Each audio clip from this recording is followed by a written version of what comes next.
Welcome back, y'all, to One Piece chapter 1021. You guys already know what it is. It is the Nico Robin appreciation video. But before we talk about all that, we're going to start from the beginning, work our way down. You guys know how we do it. We'll talk about every aspect of it. So, I usually don't talk about cover pages because they're kind of irrelevant, right? Like, we have some cover pages that have a lot to do with the story. Some things foreshadow, some things tell us where certain characters are. But the fan requested cover pages I usually skip over because it doesn't mean much. I like this one a lot because we got Frankie, we got Senor Pink. They're drinking at a bar. Frankie's crying. I'm assuming Senor Pink told him his backstory, and Frankie, being a real man, just started bawling his eyes out to it. And I just gotta say, I love the callback to Senor Pink because back in the Frankie versus Sasuke chapter, he did the suplex. It reminded me of him. I think this cover page would have been better suited for that chapter, but that's just me. We got it now. That's all that matters. So, on to the chapter now. We pick up pretty much where we left off last time in the Nico Robin versus Black Maria fight. Robin spawns this giant clone with 8 arms. And I thought that Robin was going to repeat the same strategy as every other Robin fight, right? I was like, oh, Robin's going to create a giant clone. She's going to, pinwheel slap her, and then it's GG. She just killed the giant spider. Not the case. Because Robin got so much bigger, she's pretty much the same size as Black Maria base form, right? So what happens here is Robin tries to attack her. Black Maria easily stops that shit. She starts hitting her with the swords, and every damage that Robin takes in that giant form gets applied to her base form. Robin is at a huge disadvantage at the beginning of this fight. She has these arms and she's just trying to grab Black Maria. None of them even reach her. Black Maria is too fast. She's doing front flips, avoiding the hands. And it's crazy when you imagine how big Black Maria is. Like, she's like the size of a giant fucking building. And she's over here doing front flips like it's nothing. Nobody's business. So yes, Black Maria is doing these flips, hitting Robin's arms, and Robin's taking all the damage. And I really think it's funny how Oda decides to draw these panels. This reminds me of the General Frankie versus Sasuke fight. Because you have General Frankie taking the hits, right? Sasuke's going in for a couple hits. General Frankie's taking the damage. But you don't see General Frankie have any expressions. So what Oda does is he draws these small panels of Frankie inside the suit, taking the damage as well, because every now and then Sasuke will hit him, and then the real Frankie's like, oh, like he's on a freaking roller coaster or something. We get the same thing here, except Big Robin actually shows emotion. So what Oda does is he shows Big Robin being attacked, and Big Robin's like, oh god, my hands. And then you see regular Robin like getting all scratched up and bruised up. I don't know why. I just think that's kind of funny to think about. But yeah, Black Maria pulling out all the stops. She's really talented with that Wanyudo sword that doesn't have the fire anymore. She's talented with the poison. She's talented at just being super agile. And not to mention, she has spider webs that come out of her fingertips like freaking Spider-Man or something. Black Maria is pretty OP. And I just gotta say, these devil fruits are getting wackier by the chapter. They're becoming more ambiguous. They're becoming more vague. And I like that. It leaves room for a lot of creativity. Freaking, when we were introduced to Robin and her devil fruit, I was like, oh, what is she gonna do? Spawn a couple flowers? Nope, she spawns body parts. So if Black Maria's devil fruit allows her to have poisonous legs and shoot spiderwebs out of her fingertips, and the spider can shoot out fire, why not? Who am I to judge? So yeah, Robin in the beginning kind of negged on. Black Maria uses her spiderwebs, and she gives us this amazing spread eagle of giant Robin. Oda cleverly hides the tits. I don't really know how he does it. Are those fingernails or are there scratch marks? I don't really know. I feel like whenever Oda does a clone of Robin with the devil fruit, he's like, how do I put clothes on her? How do I avoid showing the nipples? This time around, he has little crevices. It looks like she got stitched up, but that's besides the point. That's not why we're here. I don't know why I'm getting so onto that part. I'm like, oh, how is he gonna do the titties in this chapter? So yeah, Black Maria holds her down, and I think the funniest thing about this, I have a very morbid mind. Whenever I read a story, it's like, oh, like this character dies. It's like freaking Game of Thrones. This main character just dies out of nowhere. And that's not what happens in One Piece. Because Black Maria puts down her staff, her sword, or whatever you want to call it. She puts it down, and instead of just stabbing Robin right there, like stabbing her through the heart, stabbing that clone through the heart, She puts it down and she puts on these brass knuckles and she's like, I'm going to Pound Town, you know, cracking the knuckles. She starts pounding on Robin. And I'm like, geez, I knew that Black Maria likes to torture people because when we were first introduced to her, she was over here beating people up in cocoons, right? So it only makes sense that that's her personality and that's your trait. But dang, man, like, you messed up. You messed up not offing Robin right then and there, because by the end of this chapter, I think it's safe to say Black Maria's either down for the count or just flat out dead. All right, so back to where I was. Black Maria starts beating down on Giant Robin. Robin is taking the damage for it as well. And then she has the bright idea to undo the clone, which, you know, thank God, because that would have went on for a while. That seems horrible. I don't know if you guys have ever been hit with brass knuckles. It's not a good feeling. That will leave like internal bleeding, scars, like that leads to so many problems down the road. So she undoes it, and then she starts spawning more hands to try and grab Maria. Pretty much Robin's win condition is just grabbing you, because once you're grabbed, you literally can't do anything. You're grabbed, and if you can't stab that hand or if you can't get it off of you, it's over. Robin has her way with you. So Robin tries to spawn hands, tries to catch Black Maria, and that is when Black Maria pulls out the pretty much instant strings out of nowhere. She just does this. Boom, spiderwebs everywhere. Robin is blocked, and then this is when we have Black Maria setting the room ablaze. The spider underneath her, the spider on her lower abdomen, is able to shoot fires out, and it kind of makes me question why she ever had the Wanyudo in the first place. So Black Maria sets the room on fire, and I love the little teases she does here and there. She kind of throws a lot of quips at you, and she looks at Brooke and she's like, what are you gonna do? Are you gonna have him come by and turn it to ice again? And Brooke pretty much denies it. He's like, no, I'm not gonna do that. Why the hell would I do that? Robin can take care of herself. And that she does. I was kind of wondering where this would happen. Okay, granted, I knew the title of the chapter. I knew that Robin was gonna have some demon form. And I honestly thought that the flames would help her. I was like, dude, if the flames were still there by the time that she pulled out that demon form or whatever the heck it is, I'd be like, this is like perfect. It's like walking into Satan's office. Not the case. Robin actually has flashbacks because Black Maria is beating her down.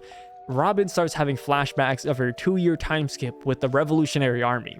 She sees Koala, she sees Hawk, she sees Sabo, and they're all just so giddy. They're so happy to teach Robin more than just reconnaissance. She's like, hey, I'll teach you about Fishman Karate. Sabo's like, I'll teach you about the Dragon Claw. And here we have it. She learns essentially the best of both worlds. She spawns this giant hand, slaps the roof. She hits the core of the roof, whatever the frick that means. She hits the core of the roof, and boom, it shatters. And the rubble starts putting out the fire everywhere. It starts smothering it all.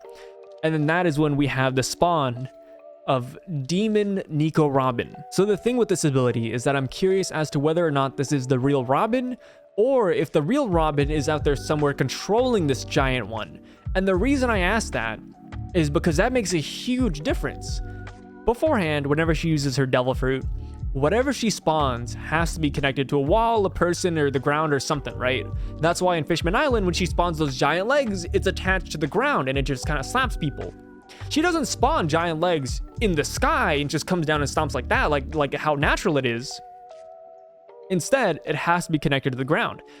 If this is the real Robin and she actually took the form of this giant demon, then it gives a lot of purpose to those wings, because that means she can fly, she can walk around, and she just can start attacking people. She is essentially Chopper in Monster Point form. She is the General Frankie, if, you know, like General Robin or whatever.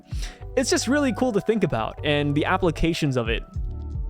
And it's just insane to see, because I don't know what made her take on this form. We had the flashback of Sabo and Koala and the Revolutionaries, and I was like, oh snaps, like, is she just gonna pull out like some crazy mad honky or Fishman Karate? No, she creates a giant demon clone of herself and just goes to town. And I gotta say, all of the attacks she does from here on out, the amount of force it's gonna have is insane. It would be insane if she could actually use Fishman Karate in her, you know, regular base form. Imagine just tiny old Robin, you know, the big breasts just walking around. You walk up too close and then boom, Fishman Karate, boom, Dragon Claw, and then it's KO'd. So Robin uses this form and she spawns more hands. I'm assuming they're a lot faster than the other ones, and it's able to grab Black Maria. It grabs all of her legs and it holds her down. At this point, I was really hoping she would just use like a dragon claw and just go to town on her, just like one giant hit, kind of like what Sabo used to destroy the stage back in Dressrosa. I was expecting that, but nope. Robin, staying true to her roots, just cracks her back like the freaking Undertaker. Holy crap. So you see the feet in that panel, and that's the one thing leading me to believe that this is actually the real Robin, and it's not some giant clone that's attached to the ground like the one we just saw in this chapter and like all the previous clones that she's made. So that's the one telling of it, and I think that's really freaking cool. When I saw this, I just thought it was, dude, if this was pure hockey, Robin just got the biggest power up in a single chapter, which makes sense, right? Like, it's not like an ass pull per se. And the reason I say it's not an ass pull is mainly because during the 2-year time skip, everybody's had a glow up. We've seen what everybody can do after the 2-year time skip on Fishman Island and onwards. Robin hasn't really shown much. She can create bigger things, like she could create those giant legs, she can create that giant hand that stopped the, ship from crashing into rocks, but we haven't seen too much of it. So once this chapter was revealed and we learned that she learned so much from the revolutionaries, it only makes sense.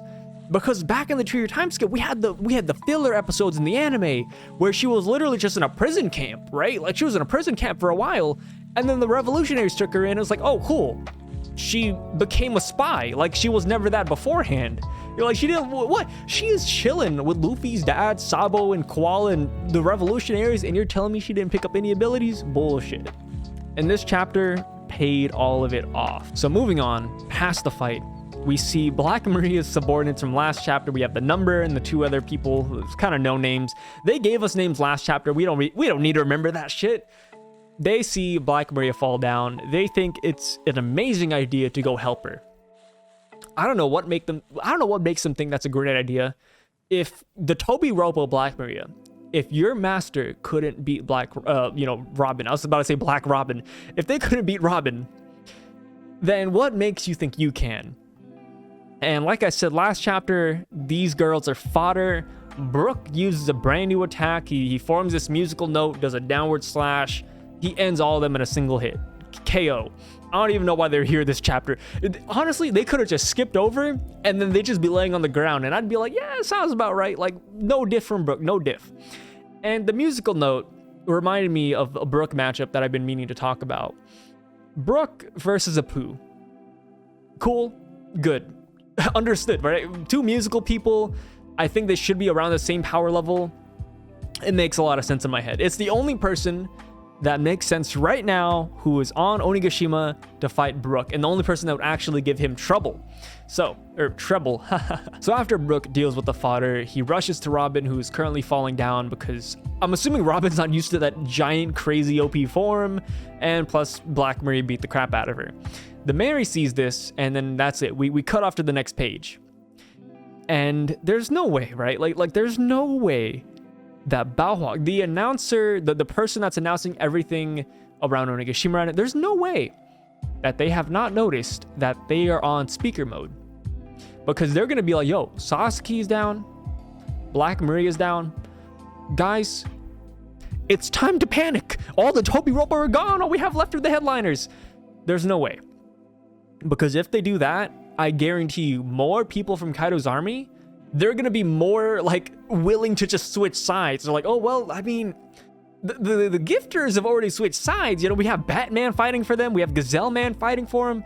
Maybe we should just join the Straw Hats at this point. Like, they're the winning side. Like, all we have left is King, Queen, Jack, and then Kaido. Like, come on, dude. Like, bro, it's getting so crazy now. And this is when we swap over to the final portion of the chapter. We have Caribou, Luffy, Momonosuke, and Shinobu. I was right. Caribou had a lot of food in him. I was wondering what he would do in this arc. And I was like, his only purpose right now is probably storage. The guy can't use haki. The guy can't really fight. Boom. He just stores a lot of food. So he gives it all Luffy. Luffy's finally recovering. He's finally back on his feet, thank God. And then this is when we have a revelation. We learn that Shinobu's devil fruit, the rot fruit, can actually age Momonosuke a good amount. But if she ages him, he cannot go back to being a kid. It is a permanent upgrade. And oh boy, am I conflicted on what I want to happen. I don't know if I want him to stay a kid or if I actually want him to become an adult. There's pros and cons to both, but the reason he wants to do it is mainly so that he can turn into a giant dragon and take Luffy all the way back to Onigashima. I think that is a very flimsy reason. The main reason being is that Momonosuke, as he is right now, if he really wanted to, and if he really, wanted to conquer his fears, he could actually just bring Luffy up right now, right? Like, he doesn't have to turn into a giant dragon. It'll make it a lot easier, but it doesn't have to happen. And if anything, Luffy could just, probably slingshot his way back up there, but that's besides the point. This is the plot we're at right now. So, if he stays a kid, I feel like that is the best outcome. Because if he becomes an adult, and he can be this giant dragon, but at what cost? It's not like he's stronger. Like, sure, his devil fruit is a lot bigger. It can maybe use a fire blast that is nowhere close to as strong as Kaido's. But at the same time, Momonosuke himself isn't stronger at all. He just doesn't automatically learn Haki. Momonosuke being an adult, it doesn't automatically make him Odin's strength. If Momonosuke stays a kid, this will set him up as a really good emperor, right? Because he has so much time to just learn about the country. He knows their struggle, and he can take the time, see the next generation of samurai, and he can lead Wano to a bright future. And he can train. And by the time he actually hits an adult, he'll be really freaking powerful. There's literally no merits to him becoming an adult, minus to get Luffy up to Onigashima a little bit easier. Because like I said before, in his dragon form, even as he is right now, he could still bring Luffy up there, or Luffy could just, slingshot off of him halfway up. It will not cure, becoming an adult will not cure his fear of heights. It will not cure his lion's heart. It won't do any of that. So I think having Momonosuke turn into an adult, it has no benefits. I think that for the future of One Piece, having Momonosuke being almost like a samurai Wano version of Kobe is his best bet. I think that would be the best character development, and by the end of the series, having a teenage Momonosuke would just be awesome, because it's somebody that can tell Luffy's story for generations onwards. That's just me. I mean, I really don't see anyone arguing for him to become an adult. Some people are kind of hyped. They're like, oh, snaps. Like, I wonder what Momonosuke's giant dragon form is going to look like. But it's like, well, yeah, like, Momonosuke will give Luffy an Uber ride up to Onigashima. But after that, like, he's not going to fight Kaido. Like, he might shoot a bolo breath at him. But like I said, it probably won't do anything. Like, the kid himself isn't strong. If he becomes an adult, will he have like muscles and crap, or is he still going to be like the same body buildup? We have no idea. And I feel like it's too big of a risk. And honestly, I hope that Shinobu just keeps on refusing him. And I hope that Luffy walks up to him and says, hey, we're not doing this. You need to conquer your fears right now as a kid. Being an adult won't fix anything. I hope that's what happens. And that's pretty much it. That's the end of the chapter. Pretty simple, straightforward. Couple of plot twists here and there, a big revelation with Nico Robin becoming the giant devil. I like the devil themation in the Straw Hats because we have Nico Robin, the demon child, the devil child, becoming the demon, I guess. I don't really know what else to call her. When they update the bounty poster, they have a brand new nickname for her. But yeah, she can do that. Sanji can do Diable Jambe. Zoro has Ashura. I wonder what Luffy's Gear 5th will be. I wonder if it's going to be something demon related, like maybe Gear 5th, Devil Man, or something cool like that. But anyways, guys, let me know what you think about the chapter down in the comments down below. Let me know your thoughts and everything else. And yeah, I'll see you guys in 2 weeks. There's a break next week. I will be making a video next week, though, about One Piece. I don't know what it is yet, but let's keep in touch. See you guys.